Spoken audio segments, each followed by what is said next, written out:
Bonjour à tous du coup. Euh, comme Stéphanie vous a dit, je suis Stéphanie Frim. J'ai fondé moi-même 5 sociétés, j'en suis à ma cinquième depuis que j'ai 18 ans à peu près. Et j'ai aidé à peu près 300 entrepreneurs à lancer leur activité d'entrepreneur, de consultant ou de freelance ou de petits commerces locaux depuis 3 ans dans un centre d'entreprise à Louvain-la-Neuve. Et à côté de ça, j'ai accompagné depuis 2011 à peu près 80 startups à travers le monde pour leur démarrage. C'est dans ce cadre-là, en fait, qu'on a fait appel à moi pour me dire, écoute, il faut venir un petit peu montrer aux mini-entreprises comment faire des choses, donner quelques bons conseils, etc. Donc, j'espère vous donner les bons conseils. Du coup, je ne connais pas le genre de projet que vous avez, mais j'imagine que vous avez tous des petits objets ou quelque chose qui se vend et qu'on utilise dans une famille ou que n'importe quelle personne en fait, peut acheter. Ce n'est pas des services que vous avez aux entreprises. En principe, c'est plutôt comme ça que ça se passe, les mini-entreprises. Donc, ça s'appelle du B2C. On va rester dans ce cadre-là. Euh, donc, moi, mon expérience ouais. Mon expérience d'entrepreneur, en fait, c'est que il y a deux choses il y a trois choses qui sont vraiment très, très importantes quand tu lances une boîte, peu importe la taille de la boîte, peu importe l'activité.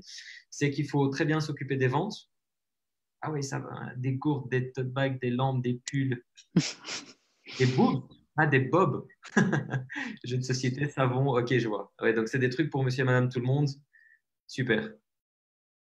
Des chewing-gums biodégradables, des consoles de jeux. Ok. Monsieur et madame tout le monde, ça s'appelle du B2C, B2C, vous allez voir ce que c'est sur Google.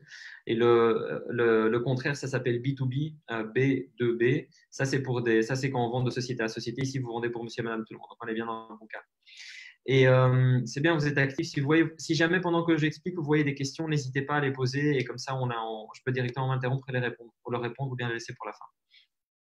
Donc, j'ai fait tout ça. Et en fait, en faisant tout ça sur les 10 dernières années, grosso modo les 10 dernières années, je me suis rendu compte en fait qu'il y a une formule commune dans tout ça à chaque fois qu'on veut lancer un business et qu'il y a des choses sur lesquelles il faut à chaque fois se concentrer, auxquelles il faut faire attention. Tiens, en fait, Stéphanie, est-ce que c'est enregistré la session? Oui, c'est enregistré. Et on est live aussi sur Facebook avec déjà quelques followers. Ah, génial. Bienvenue à Facebook. Bienvenue les gars sur Facebook, les gars, les gars sur Facebook. N'hésitez pas à commenter, à partager, liker, etc. Faites passer le message. Je me suis donc rendu compte qu'il y avait une méthode dans tout ça et qu'il y avait des choses qu'on pouvait reproduire à chaque fois et qui garantissaient un certain succès.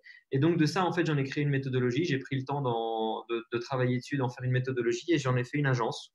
Donc une agence, c'est une boîte de services en fait qui aide d'autres sociétés ou bien d'autres entrepreneurs à se lancer. Et donc, je fais ça soit avec des formations avec des entrepreneurs en direct, soit je travaille uniquement, enfin, on travaille maintenant, on est cinq, on est une équipe de 5. On travaille avec d'autres startups qui sont en train de démarrer et qui veulent justement avoir la croissance qu'ils cherchent, c'est-à-dire arriver à leur palier de 1 million d'euros de chiffre d'affaires. Nous, on les aide à faire ça. Et donc, le métier que je fais, ça s'appelle Growth Hacker. Je vais vous partager un petit peu après sur les écrans. Je vais peut-être juste partager les coordonnées, comme ça vous pouvez rentrer en contact avec moi. Je vais mettre ça à l'écran. Ça ne s'affiche pas bien. Pourquoi? Juste une seconde. Partage écran, où es-tu? Voilà. Et là, normalement, est-ce que vous voyez bien la présentation à l'écran? Non? Oui, Stéphane, nous on voit. Ok, ça ne prend pas. Bon, petit problème. C'est chez moi, je pense, hein. Ah, voilà. Donc là, comme ça, vous avez mes coordonnées, numéro de téléphone, adresse email, mon LinkedIn, mon Facebook. Je suis assez actif sur tous. WhatsApp aussi dernièrement, Instagram aussi depuis 1 ou 2 mois. N'hésitez pas à rentrer en contact avec moi et à me poser des questions ou bien peu importe ce que vous avez, ce qui vous passe par la tête. Vous dites, tiens, je voudrais bien discuter avec quelqu'un pour voir si c'est une bonne idée ou quoi. Mais évidemment, vous avez tout votre réseau jeune entrepreneur, mais en dehors, il y a toujours des bons exemples. Cette année-ci, je ne l'ai pas fait, mais il y a d'autres années où je l'ai fait avec le réseau entreprendre. Euh, le réseau des mini-entreprises. Comment est-ce que je l'arrête?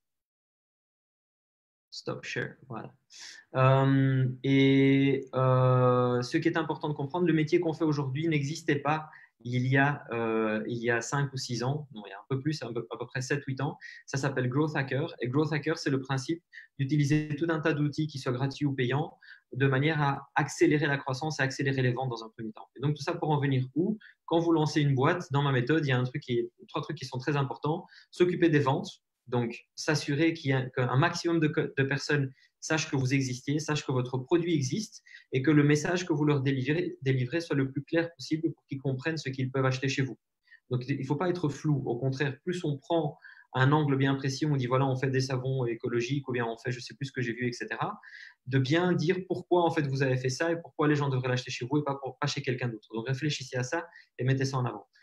Ça va se retrouver aussi sur la partie online. La deuxième partie qui est importante, c'est d'avoir un bon produit, évidemment. Alors, un bon produit, ça ne veut pas forcément dire qu'il doit être absolument mille poils près, que tu dois être vraiment bien clean, bien propre. C'est normal quand on lance qu'il y ait des erreurs dans les produits et que certains ne marchent pas comme il faut, bien qu'ils ne soient pas exactement taillés comme il faut. Mais par contre, il faut que les gens en retirent quelque chose d'intéressant. Donc, essayer de construire l'expérience qui va avec un joli emballage, etc. Il ne faut pas s'arrêter sur essayer d'avoir un produit parfait et du coup, vous ne le lancez pas. Il faut lancer des produits imparfaits, mais il faut faire que l'expérience qui va avec soit intéressante. Et puis, la dernière partie, c'est de gérer en fait. Il ne faut pas l'oublier parce qu'il n'y a pas que la vente et les produits et les clients et tout ça qui disent merci, c'est très chouette, mais il y a aussi la gestion des stocks, la gestion d'équipe, etc. derrière. C'est très important de passer du temps à travailler dessus. Donc, bon, en fait, du coup, ça vous fait 3 métiers. Aujourd'hui, je vais juste me concentrer sur le premier métier qui est la vente. Mais n'oubliez pas les deux autres, ils sont très importants. Donc, du coup, vendre online, comment est-ce qu'on fait? Comment est-ce qu'on démarre? On vit dans une époque absolument géniale aujourd'hui. C'est que nous avons tous ça quelque part à côté de nous, dans notre poche, en tout cas qui nous suit tout le temps. Il y en a même qui dorment avec. Pas faire ça, c'est pas bon pour la tête, c'est mauvais, ça donne des cancers.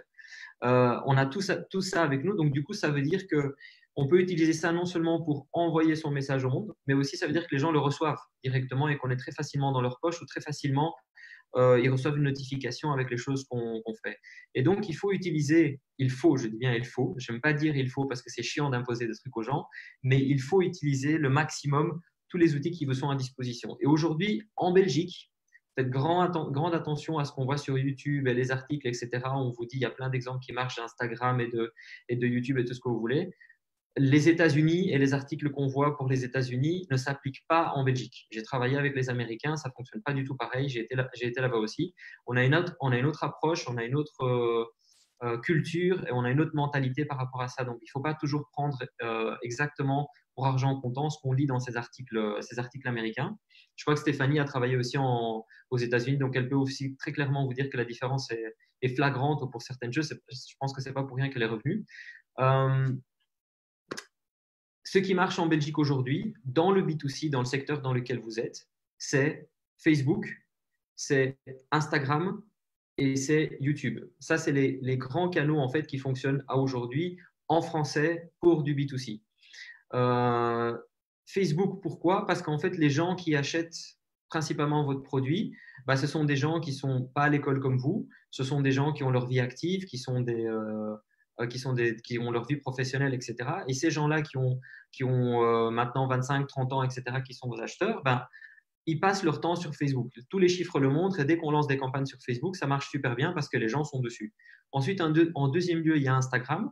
Et puis, en troisième lieu, il y a YouTube. Et YouTube, en fait, c'est particulier parce que c'est sur des sujets très, très, très pointus, très particuliers. Et en fait, ça demande d'avoir des vidéos de très bonne qualité aussi. Donc, le YouTube, vraiment, si vous avez un attrait particulier, si que vous êtes très bon dans les montages vidéo et que vous savez comment faire des bonnes vidéos, laissez tomber Facebook et Instagram et concentrez-vous sur celui-là. Parce que si vous êtes bon là-dedans, vous allez cartonner très, très vite. Par contre, si vous n'avez pas un attrait particulier sur la production de vidéos, il faut rester sur Facebook et sur Instagram. Alors, par rapport à ça, sur le fait de vendre online, il ne faut pas commencer à faire tout et n'importe quoi non plus. On a dit que j'allais vous montrer des choses qui sont gratuites. Alors, si moi j'étais à votre place aujourd'hui et si je devais lancer un produit à vendre, étant donné la situation qu'on a aujourd'hui, qu'on doit tous rester chez nous, comment quand même faire pour vendre? Les 3 outils principaux que j'utiliserais sont d'abord, dans un premier temps, le téléphone, comme je vous l'ai dit, parce que tout est dessus, on reçoit les notifications. On peut faire des très, très, très bonnes photos de très bonne qualité dessus. Donc, pour avoir des très, très bonnes photos de très bonne qualité dessus, il y a 2 applications que j'utilise qui sont incroyables pour ça. Il y en a une qui s'appelle Vesco, VSCO, et l'autre s'appelle Snapseed. Et puis après, à côté de ça, vous pouvez faire des montages avec des outils comme Canva. Je vais vite partager mon écran et je vais vous montrer ces deux, trois choses. J'espère que vous les connaissez. Si vous ne les connaissez pas, ben en fait, c'est le moment de les découvrir. Donc, Vesco iPhone. Je vais agrandir mon écran comme ça, c'est visible pour tout le monde, parce que moi, j'ai un écran immense ici. Est-ce que le partage d'écran fonctionne?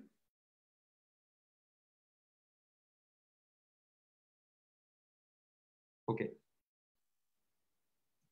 Non, ici, je parle d'applications iPhone et Android. Il y a les deux, il y a toujours les équivalents. Donc, vous pouvez voir, vous pouvez trouver les équivalents. Donc, il y a celui-ci pour iPhone. Moi, comme je suis principalement sur Apple, je ne connais pas les autres, mais je pense que vous pouvez les découvrir. Et le deuxième s'appelle Snapseed. Voilà, il est aussi pour Android, je vois du coup, parce qu'il y a play.google.com. Ça, c'est un outil aussi qui permet de faire de très bons travail d'image. Et puis, il y a un outil online qui permet en fait de retravailler les images, donc pas du style Adobe et des trucs comme ça. On parle de trucs gratuits. Ça s'appelle Canva.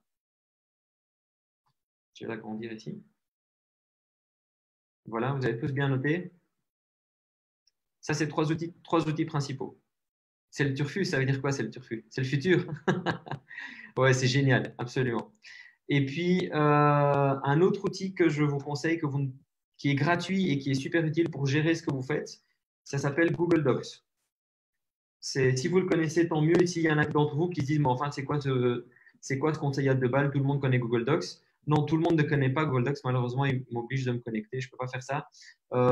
Google Docs, c'est un outil qui vous permet d'avoir des outils online pour partager entre vous des informations, pour tenir compte de tout ce sur quoi vous avez travaillé, lister des choses, etc. Il est gratuit. Ça marche sur un iPhone aussi, sur un Android.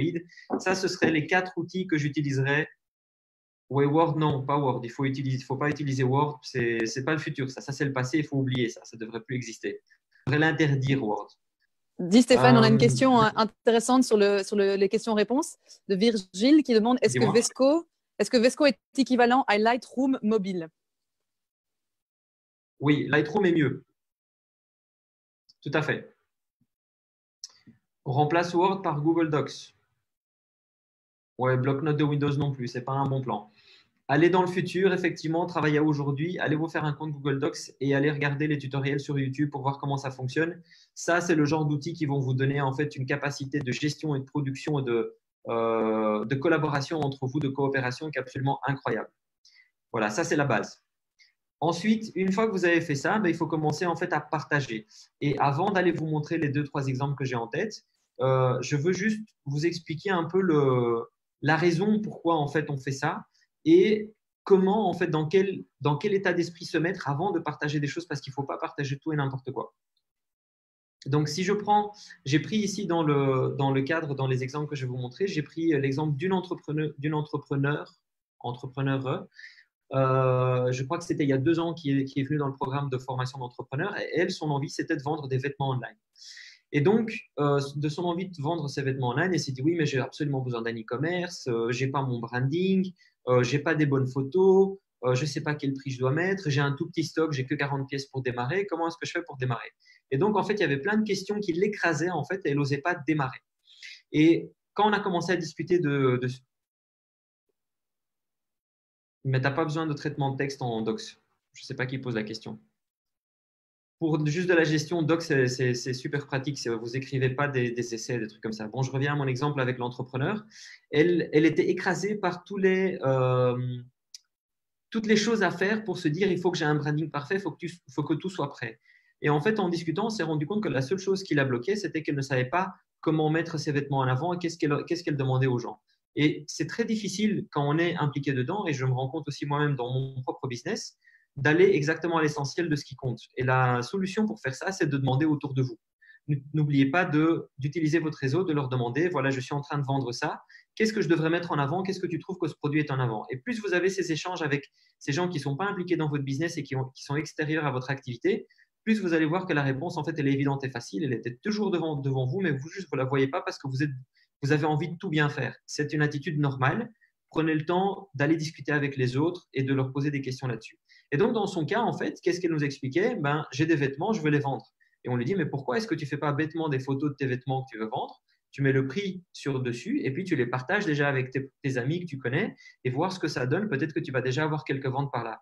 Oui, mais j'ai pas envie d'embêter mes amis. Peut-être que ils vont trouver que je les spam ou peut-être qu'ils sont occupés à faire d'autres choses, etc., etc. Et donc, on dit, mais écoute, si tu partages des choses sur Facebook et que les gens les trouvent intéressantes et qu'ils commentent, tu ne les déranges en rien du tout. C'est juste qu'eux trouvent ça intéressant. Donc, fais-le. Et elle a fini par faire ça, tout simple. Elle a pris son appareil photo, elle a pris son téléphone, je ne sais pas si elle avait un iPhone ou Android. Elle a pris son téléphone, elle a fait des photos, elle a mis les prix dessus. Et elle a dit, salut les copines sur son compte Facebook. Voilà, maintenant, j'ai décidé de me lancer dans la vente de vêtements et j'ai tout un tas de vêtements à vendre. Voilà les prix, etc. Dans l'heure, elle avait plus de 60 demandes alors qu'elle avait un stock de 30 articles. C'est aussi simple que ça. Il suffit d'utiliser son réseau et de leur dire, écoutez, j'ai des choses à vendre. Et l'intention, c'est de leur montrer en fait en quoi c'était unique ou différent et pourquoi elle apprécie ce produit-là et en quoi ce produit apporte quelque chose.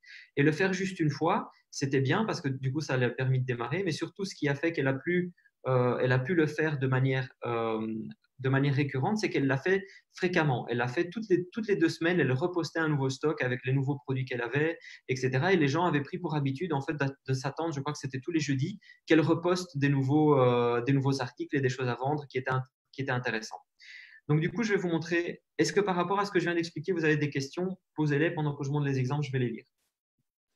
Donc, il y avait une question dans le Q&A. Tu vois, il y a une partie Q&A. Il y avait une question auquel j'ai répondu, mais je ne suis pas sûre que j'ai la réponse complètement exacte. Qu'est-ce qu'un branding, on te demandait? Qu'est-ce qu'un branding? Oui. Branding, en fait, c'est le fait de choisir son logo, choisir la couleur, choisir le nom de sa boîte. Tout est compris là-dedans, en fait. Donc, par exemple, quand on pense à McDonald's, d'office, on va penser maintenant c'est vert et jaune le logo. On pense au petit M comme ça, etc. Et en fait, dès qu'on parle d'une marque, on se rappelle des éléments qui composent cette marque. On va pas du tout penser à la même chose quand je vais parler d'Apple. On pense à des trucs très lissés, plutôt blanc, blanc ou noir, etc., très design, etc. Donc, le branding, c'est l'image que vous voulez mettre en avant. Il ne faut pas chercher trop longtemps. Si vous aimez des couleurs, choisissez celle-là. Il ne faut pas essayer d'expliquer le pourquoi du comment, surtout quand on démarre. Choisissez, partez avec un branding et puis vous verrez bien après comment vous pouvez le refaire. On a aussi une question de Donc, Jean-Charles qui demande, est-ce intéressant de promouvoir un post Instagram? promouvoir, on veut dire payant, j'imagine. Ça, je ne sais pas. Alors, toutes les publicités payantes, ouais. Alors, toutes les publicités payantes à aujourd'hui sur Facebook et Instagram déchirent. Mais il faut vraiment prendre le temps de correctement paramétrer la publicité. Et ça veut dire il ne faut pas bêtement appuyer sur le bouton là, booster votre campagne et puis en fait Facebook fait le truc automatiquement pour vous. Ça, c'est vraiment pourri parce que ça ne met pas les bons critères en place. Ce qu'il faut faire, c'est d'aller dans l'interface Facebook et là de paramétrer correctement toutes les publicités avec l'âge, avec la zone géographique, les intérêts, etc. Ça prend pas mal de temps les premières fois. Donc, il ne faut pas ignorer que vous risquez d'être bloqué sur ça. Donc, oui, je vous conseille de le faire, mais il faut considérer que vous devez y passer 1 ou 2 jours de travail avant que les publicités fonctionnent correctement. Donc, il y a un investissement à faire pour que ça marche. C'est pas juste j'appuie et le truc est magique et ça marche. Oui, ça peut prendre parfois une semaine. La première fois, ça prend du temps. Et au passage, c'est un métier, gérer des publicités Facebook. Donc, ça s'appelle des Facebook Ads Experts. Si vous voulez vous lancer en tant que freelance et vous ne savez pas quoi faire, ça, c'est un métier dans lequel il y a énormément de demandes en Belgique et ailleurs. Et j'ai fait ce métier-là pendant un an. J'ai travaillé partout en voyageant et en faisant ce métier-là. On a un des clients partout dans le monde, au Japon, au Danemark, etc. C'est un très chouette métier, mais tu es seul, vite, du coup, parce que tu es tout le temps sur ton ordinateur. Bref, sujet à part. Share screen, je vais vous repartager mon écran pour vous montrer l'exemple. Donc ici, on est dans l'interface Facebook. Je vais zoomer comme ça, c'est assez grand pour tout le monde. Ici, c'est l'exemple de l'entrepreneur dont je vous parlais. Est-ce que je partage le bon écran encore? Non, pas encore. Voilà. Est-ce que là, vous voyez mon écran Facebook? Oui. Ah oui, je vois là au-dessus. OK, je vois maintenant où il l'affiche. Ok, donc ici on est sur Facebook et ici c'est la page de l'entrepreneur dont je vous parlais qui s'appelle donc Mélissa Bourlet. Et en fait, ici sur sa page, elle a reporté toutes les photos qu'elle avait au départ sur son profil Facebook. Donc les 6 premiers mois quand elle a lancé son activité, elle mettait toutes ses photos sur son profil Facebook à elle et elle rajoutait un maximum de gens qui pouvaient être intéressants de sa région à elle. Je crois qu'elle habite du côté de Charleroi. Et elle ajoutait un maximum de personnes. Donc, son profil à elle, les gens à qui elle voulait vendre, c'était des femmes d'une trentaine d'années qui étaient intéressées par la mode et qui avaient ce genre de. Oui, voilà. On va couper ça.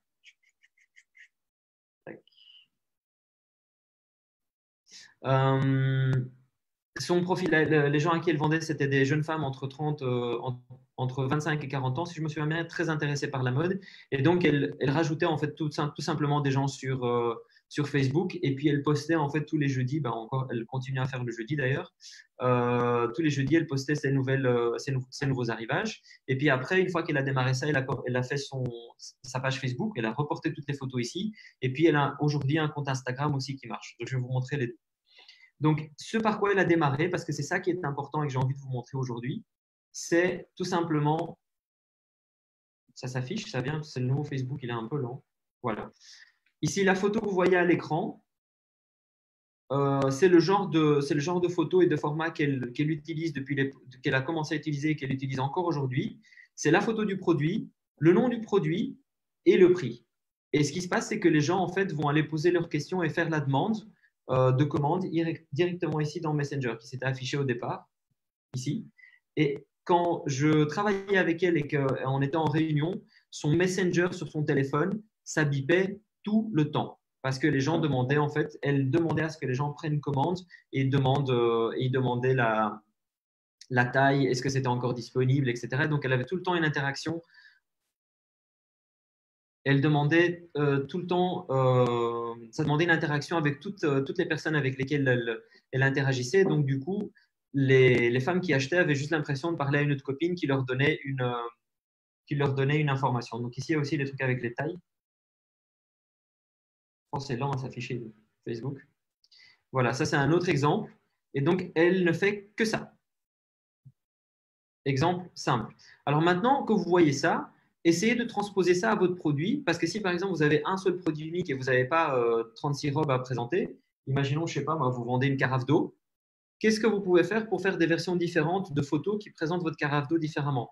Pensez à des mises en situation, pensez à des contextes. Un truc super simple aussi que vous pouvez faire avec un produit physique, c'est vous pouvez demander aux personnes qui ont déjà acheté de vous envoyer une photo avec ce qu'ils ont déjà acheté. Donc, il faut prendre contact avec eux, reprendre cette photo et l'utiliser dans votre communication. Et juste faire une ou deux photos, ce n'est pas suffisant. Il faut vraiment le faire de manière récurrente et reposter. Vous pouvez aller voir du coup sur Facebook, sur sa page Facebook, tout ce qu'elle a fait.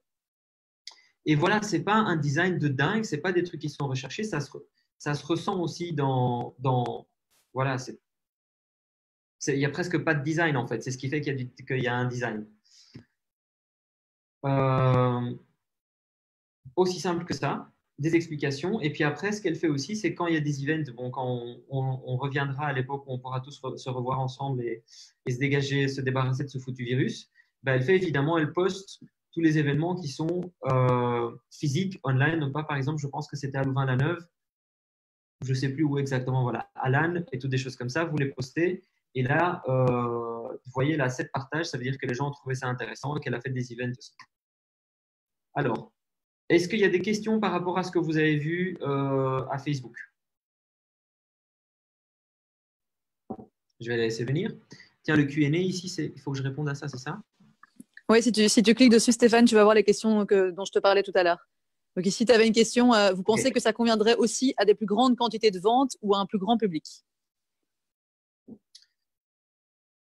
Ce que je viens de montrer, alors, donc c'est Dorian. Est-ce que ça conviendrait à des plus grandes quantités de ventes ou à un plus grand public? Oui, mais je pense que dans un premier temps, il faut démarrer par un public restreint, un public précis. Donc, choisir, par exemple, de vendre que à des hommes d'un certain âge ou que à des femmes ou que à des familles ou de s'assurer de vendre que sur Bruxelles parce que du coup, vous êtes lié aux questions. Faut-il prendre le temps de coder un site e-commerce en ligne ou mettre en place un formulaire? Il ne faut pas coder. Perdez pas votre temps là-dessus. Le premier objectif principal au départ, c'est de vendre peu importe les moyens, ou en tout cas des moyens qui vous prennent le moins de temps possible.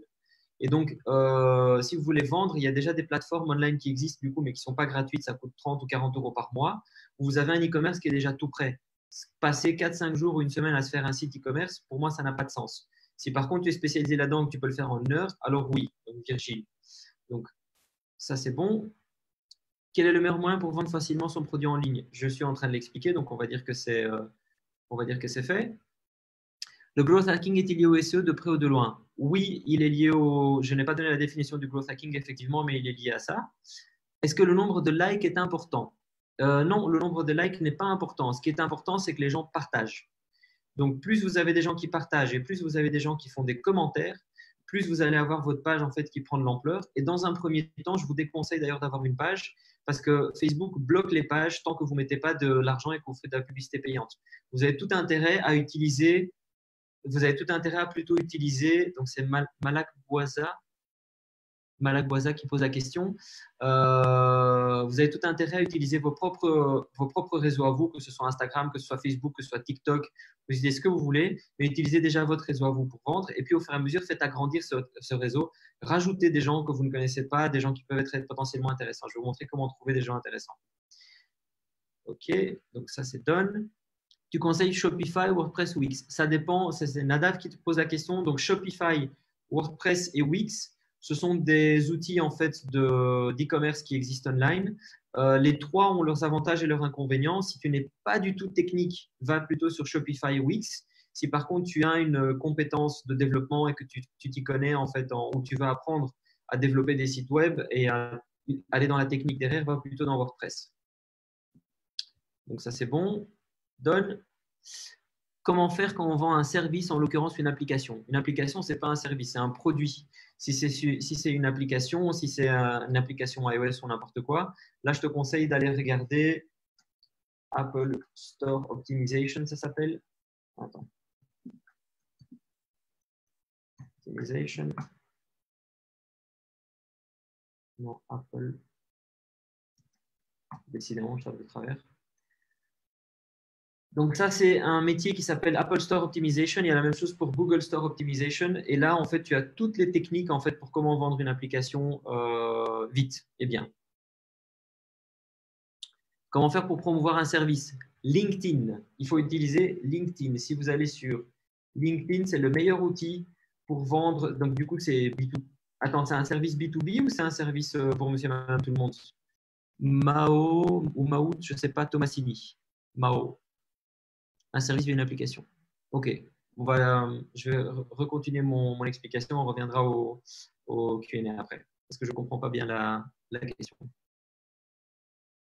Comment faire grandir une communauté à part en publiant régulièrement? Tu viens de le dire. Il faut continuer à publier, il faut être fréquent. Il n'y a pas de secret par rapport à ça.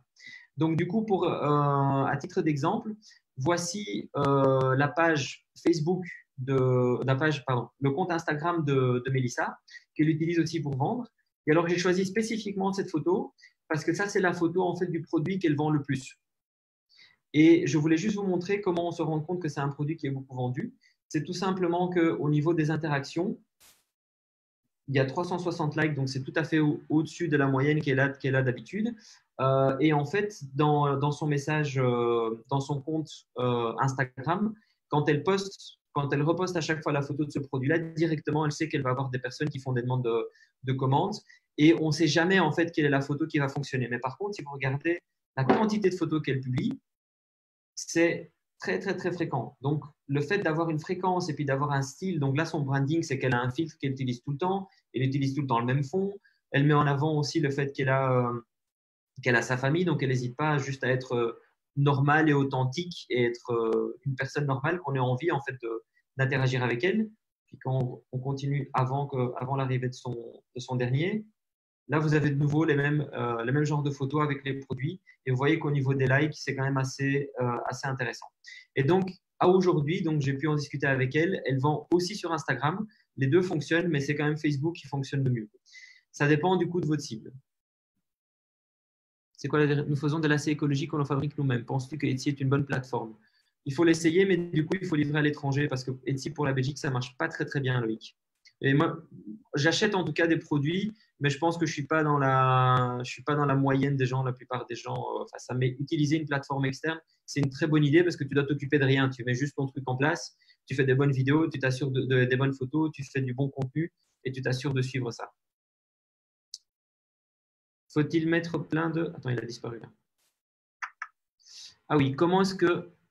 Donc ça, je vais noter répondu. Comment est-ce qu'on envoie après notre produit? Avec la poste. La situation actuelle, il faut se renseigner exactement comment on peut faire. Comment on fait grandir? Ça, j'ai répondu. Il y avait une autre question qui m'a échappé ici. Comment fait-on pour promouvoir une application qui propose un service? Il faudrait mieux expliquer la question parce que je ne comprends pas comment faire une application qui propose un service. Qu'est-ce que c'est concrètement? Quel contenu faut-il mettre dans son application? Jeu, actualité, info de contact. Je ne comprends pas non plus la question. Je ne sais pas ce que c'est l'application. Faut-il mettre plein de hashtags dans la description des photos pour cibler un maximum de gens? Oui, Virgile, il y a plein de techniques online sur comment optimiser en fait ces posts sur Instagram. Il suffit de les chercher. Donc, du coup, un outil qui est super important aussi, c'est Google. Et alors, malheureusement pour vous, le métier que je fais, je l'ai appris non pas parce que j'ai cherché sur Google en français, mais parce que tout se passe en anglais en fait. Et donc, si vous allez sur Google et que vous cherchez how to optimize Instagram, j'écris vraiment comment Instagram posts,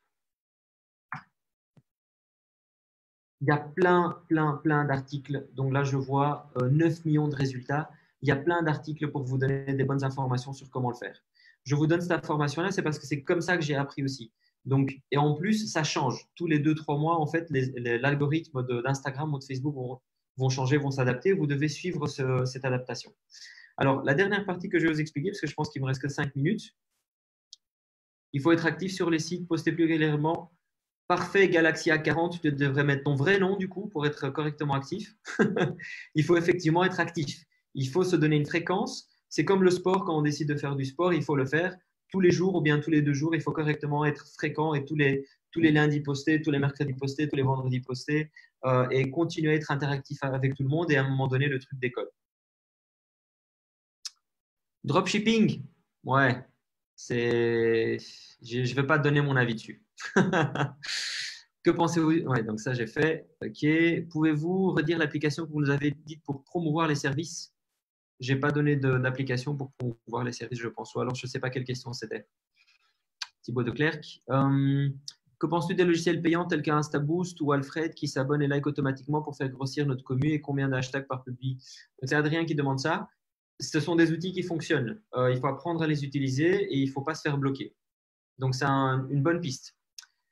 Est-ce que Board Game Geek fonctionne en Belgique? Aucune idée. Si tu veux savoir si un site fonctionne, tu peux aller regarder trafic, estimate traffic, et puis tu mets le nom du site et tu auras des réponses par rapport à leur trafic existant. Ah, Mao, elle insiste, c'est une application qui va permettre de découvrir des nouveaux artistes belges aux utilisateurs. Je pense que je ne ferai pas l'application dans un premier temps. Dans un premier temps, je ferai un groupe Facebook ou un groupe WhatsApp où je rajouterai des gens qui sont intéressés pour connaître des nouveaux artistes et je partagerai les artistes que j'ai pour voir ce que ça donne. Alors du coup, comment trouver des clients en fait? Comment trouver des gens intéressants?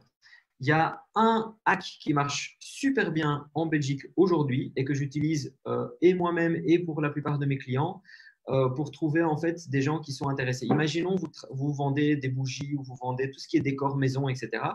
Comment trouver des gens qui sont intéressés par le décor et la maison et de faire ça de manière gratuite? Si vous voulez faire ça de manière payante, il y a les Facebook Ads, donc les publicités payantes Facebook et les pubs Instagram. Donc là, c'est une autre matière. Moi, je vous parle du gratuit. Alors, pour faire du gratuit, vous n'allez pas me croire, mais en fait, ce qui fonctionne le mieux, ce sont les groupes. Si vous allez prendre les groupes Facebook et que vous cherchez dans les groupes Facebook qui sont selon votre intérêt, eh bien, vous allez trouver des gens qui sont intéressés d'un tas de choses. Exemple, je vais chercher ici décoration Bruxelles. C'est un exemple qui passe maintenant comme ça. Et donc, non seulement il y a la marketplace, ah oui, vous pouvez aussi vendre sur la marketplace en fait. Hein. C'est un outil incroyable. pour vendre, ça se vend en quelques jours, vous vendez, enfin, j'ai déjà vendu plein de trucs là-dessus, ça marche très très bien. Mais donc si je cherche au niveau des groupes, décoration Bruxelles, ben, en fait, vous avez tout un tas de groupes qui existent pour tout ce qui est décoration et qui sont, voilà, mille et une idées de décoration, astuces de la vie quotidienne, 137 000 membres. Il suffit d'aller dans le groupe et de voir ce que postent les autres et de répondre aux posts qui sont intéressants et de poster ce que vous avez à vendre. Ces groupes-là fonctionnent très, très bien. On a travaillé avec. J'ai formé un entrepreneur qui lançait son magasin de vélo. Et en fait, ce qu'on a fait, c'est qu'on a été chercher des groupes où les gens parlaient de vélo de manière générale sur Bruxelles. Et on a trouvé ça. Brussels Bike Selling, vente de vélos et pièces sur Bruxelles et alentour, 21 000 membres. Il suffit de poster dedans et dire voilà, je viens d'ouvrir mon magasin de vélo à tel endroit. Et il ne faut pas voir ça dans le style oui, mais je vais faire en fait de la concurrence aux autres. Mais oui, il y en a certains qui vont. Il y a toujours quelqu'un qui ne va pas être content de ce que vous allez poster et qui va faire merde, il y a un mec qui fait la même chose que moi. C'est normal. Tous les business sont comme ça. Si vous faites un business qui n'existe vraiment pas, c'est peut-être un peu trop tôt et c'est peut-être pas le bon business. Mais si vous êtes dans un business existant, c'est normal qu'il y ait d'autres personnes qui vont trouver ça ennuyant, qui est quelqu'un qui propose un outil compétiteur. Mais après, il y a la masse des gens qui vont dire mais c'est chouette, il y a un truc à côté de chez moi, je ne savais pas que ça existe, je vais justement aller voir ce que c'est. Donc là, du coup, vous pouvez faire ça soit avec votre compte privé, donc moi je vais poster en tant que Stéphane, soit vous pouvez poster avec votre compte de page Facebook et de dire voilà, on est page Facebook un tel le magasin et on a tel service, on a tel produit qu'on vend pour l'instant et vous pouvez passer votre commande sur Messenger. Ça, c'est le message clé qui est super important. Passez votre commande sur Messenger, les gens vous posent la question, vous prenez l'adresse, vous donnez le compte pour faire le transfert ou alors vous utilisez Revolut ou les trucs avec les QR codes pour faire les paiements online. Une fois que vous avez le paiement, vous faites le transfert et vous livrez le colis. Comment on envoie notre produit au client? On peut le faire avec Bipost. Oui. Alors, dans la situation actuelle, je ne sais pas comment les services Bipost fonctionnent, donc il faut se renseigner concrètement comment ça fonctionne, mais c'est évidemment Bipost ou un truc de livraison, n'importe quoi. N'oubliez pas aussi de livrer le prix de faire payer le prix de la livraison au client. C'est quand le meilleur moment pour poster dans la journée? Quand tu penses que c'est intéressant pour toi, quand tu regardes quand toi tu es le plus actif. Et puis après, il faut voir aussi, il faut tester différentes périodes dans la journée. Ce que j'ai remarqué, c'est qu'en fonction des produits qu'on a et des gens en fait à qui on s'adresse, ce ne sont pas les mêmes moments qui fonctionnent. Donc, par exemple, pour les mères au foyer, c'est souvent la période entre 10h et midi ou bien entre 2h et 4h qui fonctionne parce qu'elles sont libres, elles sont à la maison, les enfants sont à l'école. Si vous destinez ça plutôt aux gens qui travaillent, pendant la journée, ils ne sont pas dispo, mais par contre, les soirs et les week-ends, ils sont plus actifs. Donc, c'est à vous de voir. Alors, aujourd'hui, on a une situation qui est totalement exceptionnelle. Donc, ce genre de règles, en fait, ne fonctionne plus du tout. Pourquoi? Parce que je regarde moi mon cas et regardez votre cas aussi. Vous êtes à la maison et je pense que vous passez beaucoup plus de temps que d'habitude sur cette petite bébête. Donc, ça veut dire que c'est la même chose pour tout le monde. Il faut chercher Anonymous. Ah, c'est marrant ça. Anonymous, il faut chercher online comment faire un paiement avec les QR codes online. Il y a plein de trucs qui fonctionnent. Quelle fréquence poster? On l'a dit. Le meilleur moment pour poster dans la journée, il faut en tester, ça dépend aussi de votre cible. En gros, il faut être actif, on l'a dit, tout à fait. Est-ce que j'ai autre chose à vous dire? J'ai d'autres exemples de groupes à vous donner pour vous voyez où. Alors, Anonymous Attendee, ce serait bien de mettre ton nom. Un conseil d'une plateforme, site ou chaîne YouTube pour se former. Alors, ça dépend du sujet en fait. La meilleure chose à faire, je pense, c'est que vous devez apprendre à chercher sur Google. Alors, ce que ça veut dire apprendre à chercher sur Google, je suis sûr que vous n'avez jamais entendu parler de ça. C'est les opérateurs de recherche de Google. Donc, en fait, Google a une espèce de liste d'outils en fait, pour savoir comment chercher sur Google. Et là, vous avez des exemples ici qui sont donnés. Ça, c'est le premier article que j'ai pris au hasard. C'est par exemple d'utiliser des termes comme ou, et, utiliser des parenthèses, utiliser des moins, des choses comme ça. Ce que ça veut dire, c'est que vous pouvez apprendre à chercher. Donc, imaginons là, comment est-ce que je peux me former, trouver une plateforme. Je vais chercher Google. Je vais vous montrer l'exemple. Je cherche formation YouTube, par exemple. Et en fait, quand je cherche formation YouTube, il va me donner plein de musique et plein de choses, etc. Donc, cette recherche n'est pas bonne. Donc, comment est-ce que je fais pour filtrer cette réponse en utilisant les opérateurs de Google? Je vais dire, mais je veux que tu m'enlèves tout ce qui est musique. Donc, moins musique. Et là, directement, il y a une partie de la musique qui est partie. Je vais aussi dire moins Beyoncé, puisqu'il apparaît tout le temps. C'est parce que j'aime beaucoup Beyoncé, c'est pour ça que ça apparaît. Donc, du coup, il en tient compte. Et là, voilà, en utilisant deux termes avec des opérateurs Google, donc il faut jouer avec, là, j'ai des résultats qui sont hyper précis que je n'aurais pas trouvé dans la première liste. Ça, cette capacité-là, cette compétence de chercher sur Google, c'est ce qui fait que vous allez faire la différence et que vous allez perdre beaucoup moins de temps à trouver les informations que vous cherchez. Donc, je rappelle, notez-le, écrivez-le et passez du temps dessus. Google Search Operators. Et là, j'ai pris un des articles, il y en a plusieurs, prenez-en un qui vous convient. Lisez l'article, appliquez les choses.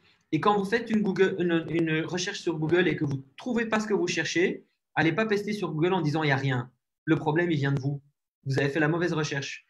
Si vous avez regardé le film Matrix, vous savez que dans Matrix, il y a ce qui s'appelle un.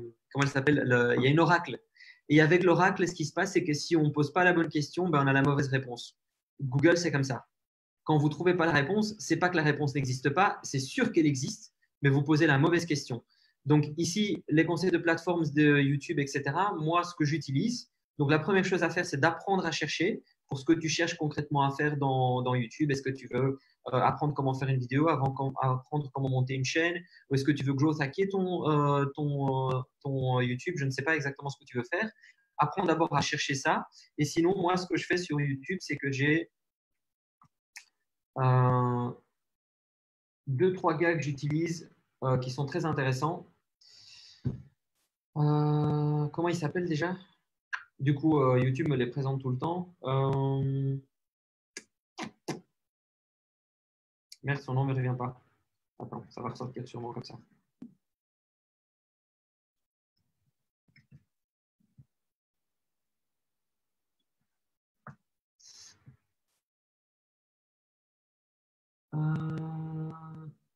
Oui, ça y est, son nom me revient. C'est Gary Vaynerchuk. Il a vraiment un nom à coucher dehors. Je vais zoomer pour que vous puissiez. Voilà, ça c'est un gars que je suis sur YouTube par exemple, qui donne des informations sur quoi faire sur YouTube, quoi faire sur Instagram, les réseaux sociaux, etc. C'est une très bonne source d'inspiration. OK? Et alors, une autre chose que je vais partager avec vous qui est très important, je vais arrêter le partage ici. Quand vous travaillez sur votre Virgile, Google is your friend. Va chercher comment utiliser les bons termes pour un truc de recette. Et l'autre chose, c'est que tu aurais dû la partager directement ici avec tout le monde pour avoir des followers. Il faut profiter de toutes les occasions où on peut être visible. Alors, ce que je voulais vous dire en fait comme conclusion, c'est que lorsque vous faites un business et que vous voulez vendre online, il faut être discipliné et il faut être méthodique. Et dans la méthode, ce que moi j'ai trouvé en fait qui est important, les 4 éléments qui sont importants pour que vous puissiez vraiment avoir des résultats, d'abord c'est de vous donner une fréquence de temps et de dire voilà, je vais faire ça pendant un mois. Et pendant un mois, vous mettez une seule méthode et vous appliquez cette méthode telle qu'elle et vous ne la changez pas pour voir si les résultats sont bons. Changer de méthode en cours de route, ça risque d'être un mauvais plan parce que vous n'allez pas voir ce qui marche ou ce qui ne marche pas. Alors, premièrement, c'est décider de la fréquence. Le plus grande est la fréquence et mieux c'est. Donc, si vous pouvez poster 2-3 fois par jour, c'est le mieux. Si vous pouvez poster qu'une ou deux fois, bien joué Virgile, va aller voir la chaîne YouTube après. La fréquence, si vous pouvez poster 2-3 fois par jour, tant mieux. Si vous pouvez poster que 2 ou 3 fois par semaine, tant pis. Mais essayez d'avoir une fréquence qui soit la plus réaliste possible pour vous dans votre organisation à vous et dans votre emploi du temps. Et de vous y tenir et aussi de bien répondre aux gens. Le deuxième point qui est important, donc fréquence. Le deuxième point qui est important, c'est de bien choisir les sujets. Ce que je veux dire par sujet, c'est qu'est-ce qui va intéresser les clients? Les clients qui ont déjà acheté mon produit, quand il parle de mon produit, il parle de quoi concrètement? Est-ce qu'ils s'intéressent plutôt au design? Est-ce qu'ils s'intéressent parce que est-ce que ça les intéresse parce que c'est pratique? Est-ce qu'ils s'intéressent parce que c'est écologique? Et donc, de prendre ce sujet-là et de donner des définitions et de donner votre propre approche de ce sujet-là et de communiquer ce que vous pensez, pourquoi vous avez choisi ce sujet-là. Donc, ça, c'est le deuxième point, ce sont les sujets. Le troisième point qui est super important sur les réseaux sociaux, quand on fait du online, quand on fait du Facebook, Instagram, c'est de répondre. Répondre à tout le monde.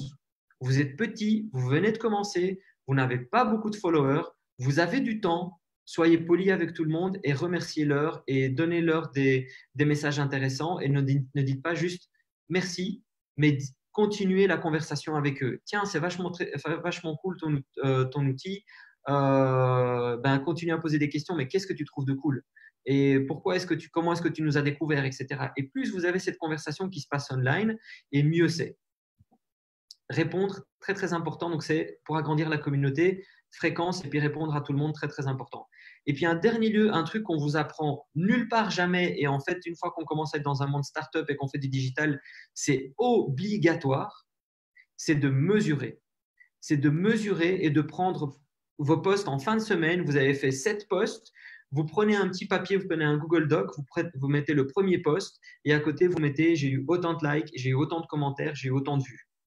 Vous mettez le post suivant et vous regardez tout ça et puis vous comparez tout cela et vous regardez celui en fait où il y a eu plus de résultats. Et quand vous regardez les résultats, les likes, les commentaires, etc., il faut aussi aller regarder, mais celui-là, j'ai eu autant de likes, mais cette personne-là qui a fait un commentaire ici dessus, elle a aussi acheté. Ça veut dire que là, il y a des gens, en fait, avec ça, ils ont l'envie d'acheter. Et ce n'est pas forcément celui qui a le plus de likes, c'est le sujet qui compte. Et donc, il faut mesurer ce que vous êtes en train de faire pour comprendre ce qui vous apporte ce que vous cherchez et vous cherchez à vendre. Et donc, faire le lien, je fais toutes ces activités, j'envoie des emails, je poste sur Facebook, je fais Instagram, etc., etc. Quel est celui, en fait, qui m'a généré une vente? Et de comprendre qu'est-ce qui a fait là-dedans que ça a fait une vente et puis de retravailler dessus et éventuellement même le reposter 2-3 jours par après parce que s'il a fonctionné une fois, pourquoi est-ce que ça ne fonctionnerait pas une deuxième fois? Et ça, c'est mon résumé. Dis Stéphane, merci beaucoup. Comme il nous reste 5 minutes de questions-réponses, je vois qu'on a pas mal de questions-réponses encore. Donc, les gars, n'hésitez pas à aller liker les questions si vous voulez qu'elles montent dans le feed pour que Stéphane puisse y répondre dans les 3 minutes qui restent. Moi, j'avais une question pour toi, Stéphane, dont on avait discuté. Comme tu sais, notre audience et les jeunes sont plus sur Instagram. Est-ce que tu peux peut-être leur respécifier l'intérêt peut-être d'aller sur Facebook et quelles seraient les étapes pour eux par rapport à leur cible potentielle? Et la différence peut-être entre les opportunités de Facebook par rapport à Instagram? Les opportunités de Facebook, en fait, c'est que les gens qui achètent plutôt de Facebook. Tous les exemples que vous voyez d'Instagram, comment je vais bien vous le positionner?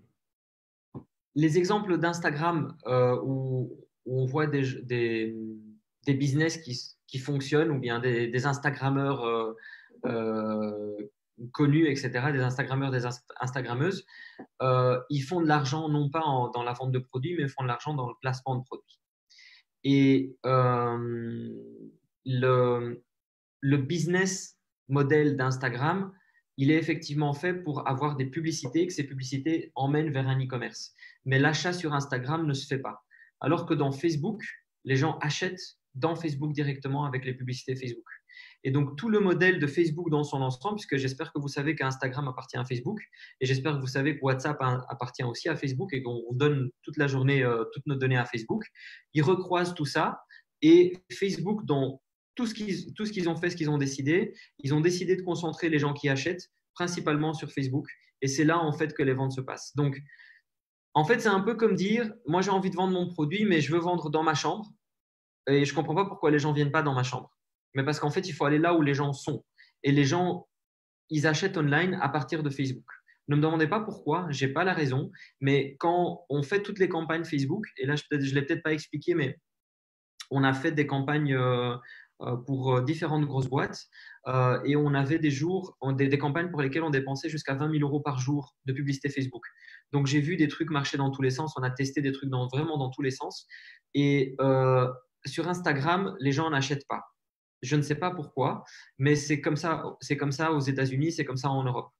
Donc, c'est bien pour la visibilité, c'est très important. Donc, je ne dis pas qu'il ne faut pas être dessus, mais vous avez plus de chances de générer des ventes avec les gens qui sont sur Facebook, avec les groupes, avec votre compte privé, avec vos amis, etc.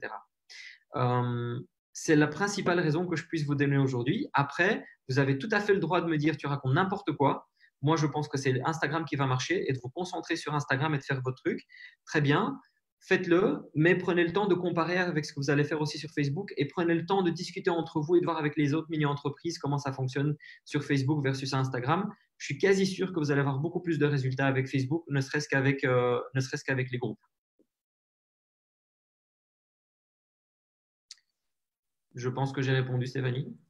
Oui, alors dans une question, il nous reste une ou deux questions, le temps pour une ou deux questions. J'en vois une qui a été votée pas mal. Est-ce que ça pourrait être intéressant de faire un questionnaire à remplir pour chaque client pour savoir ce qui les a attirés vers notre produit? Oui, il faut le faire. Il faut le faire et alors il ne faut pas se casser la tête. De la même manière que vous avez Google Docs, il y a un truc qui s'appelle Google Forms, donc Google Formulaire, qui sont gratuits et qui sont online. Allez créer votre formulaire là-dessus, envoyez-le par email et demandez aux gens de le remplir. Ça marche très bien. Et du coup, ça vous donne les sujets, ça vous donne tout un tas de choses. Et alors, dans les autres questions, je vois une question qui revient tout le temps. Combien de hashtags il faut mettre dans la description des photos pour cibler un maximum de gens? Je n'ai pas la réponse à cette question. Je ne saurais pas vous dire. Il faut aller chercher des articles qui font ça. Aujourd'hui, je ne pratique pas suffisamment ça pour vous donner une réponse qui soit valide. Faut-il mettre un bot messenger qui envoie un message d'attente à l'utilisateur alors qu'en étant une mini? Un message d'attente pour… Oui, c'est bien d'utiliser. Les bots messenger fonctionnent très très bien, mais on peut directement demander aux gens d'acheter online, de passer commande avec le bot. Je crois que c'était Clineo qui faisait ça. Ouais, voilà, un bon exemple de bot messenger, ça me fait penser à ça. Bonne question. Je ne sais pas qui a posé la question. Voilà. Donc, Anonymous, de nouveau, vous devez vraiment mettre vos noms, c'est plus chouette. Je vais vous partager mon écran, je vais vous montrer un exemple d'un bot Messenger qui est absolument incroyable. Je trouve incroyable. Donc, c'est une boîte qui s'appelle Clineo, car wash à domicile. Et en fait, quand je rentre, il y a le Messenger. Est-ce que vous voyez bien mon écran? Oui. Et quand je suis là, en fait, le bot est paramétré pour passer la commande en fait s'il fonctionne, pour passer la commande pour un lavage à domicile. Et donc en fait quand j'arrive, ouais, il le fait pas. Mais donc je l'ai fait la dernière fois. Et donc dès que j'arrive, il dit bonjour, bienvenue chez Clineo, veuillez sélectionner votre voiture. Donc là en fait le bot il est paramétré pour choisir le genre de lavage que je veux, 14,99, 29,99, etc. Et puis il me demande automatiquement la date, il me demande le créneau horaire, il me demande l'adresse. Et puis je dis OK. Et puis donc j'ai utilisé ce service 2-3 fois pour laver ma voiture. Elle était sur le parking, j'ai ouvert à distance et ils l'ont lavé pendant que j'étais au bureau. Et donc là, le Messenger a pris la commande tout seul. Donc il y a moyen de faire ça et c'est le bot, c'est une très bonne idée. Est-ce que ce serait pas mieux de changer de produit durant une crise? Bah, ça dépend. Si tu as une bonne idée de produit où tu dis ça va se vendre, vas-y, lance-le, bien sûr. Comment peut-on vendre sur YouTube en expliquant bien qu'on a quelque chose à vendre et de mettre le lien correctement dans la vidéo et en disant plusieurs fois dans la vidéo qu'on peut acheter dans le lien. Et puis faire des vidéos de manière fréquente. Il n'y a pas de secret non plus. Il ne suffit pas de faire une vidéo. Il faut en faire plusieurs et c'est au bout de ces plusieurs-là que ça marche. Dropshipping, je ne vais pas rentrer là-dedans. C'est tout un sujet. Je peux en parler pendant 2 heures. Lacet d'Ariane. Tu veux vraiment passer à l'écran, toi, hein? Alors, là, c'est Darian. On va te donner un avis sur ton profil Instagram. Oui, et à mon avis, ce sera la dernière question. D'accord. Alors, les lacets d'Ariane, rends tes chaussures uniques, 100% écologique. Hein. Ben, il faudrait le lien, il faudrait juste dire passer commande ou acheter maintenant ou le lien, envoyer un message pour passer votre commande. Il faut un call to action. Il faut que j'ai envie d'acheter. Et du coup, en fait, il manque. Ben, c'est un chouette produit déjà. J'aime bien le côté lacet. C'est dommage, je viens juste de m'en acheter en plus.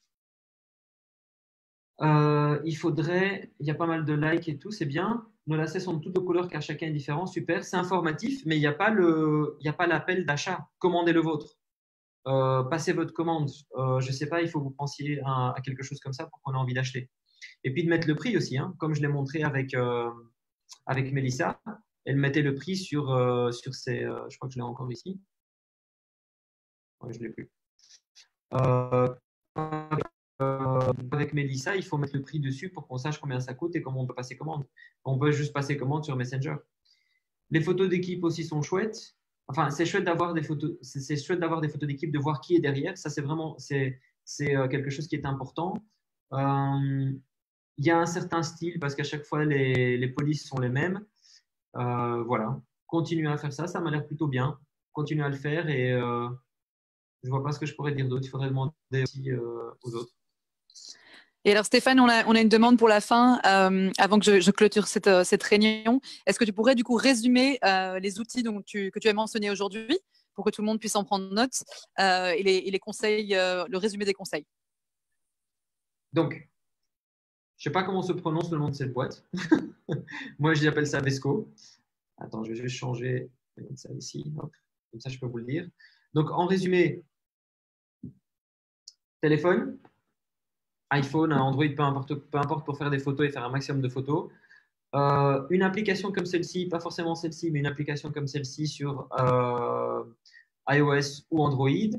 Snapseed fonctionne très bien aussi. Et puis après, il y a un outil qui est très sympa qui s'appelle Canva, qui permet de travailler en fait sur le design des photos et de collaborer ensemble. Ça existe aussi online, ça existe aussi sur smartphone.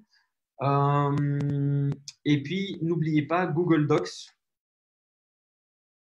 pour pouvoir collaborer entre vous, l'agenda aussi, toute la suite en fait qu'il y a dans Google avec l'agenda, les dossiers, des fichiers Excel, etc., d'avoir tout online. C'est hyper pratique. Ça vous permet de voir quand quelqu'un travaille en même temps que vous sur les mêmes dossiers, etc. Vous pouvez faire des appels, des petites visioconférences entre vous et en même temps travailler sur le même document alors que vous êtes à distance, alors qu'un fichier Excel, il y en a un qui fait un fichier Excel, qui l'envoie à l'autre, l'autre il pose des questions, mais c'est le bordel. Il ne faut plus utiliser ça.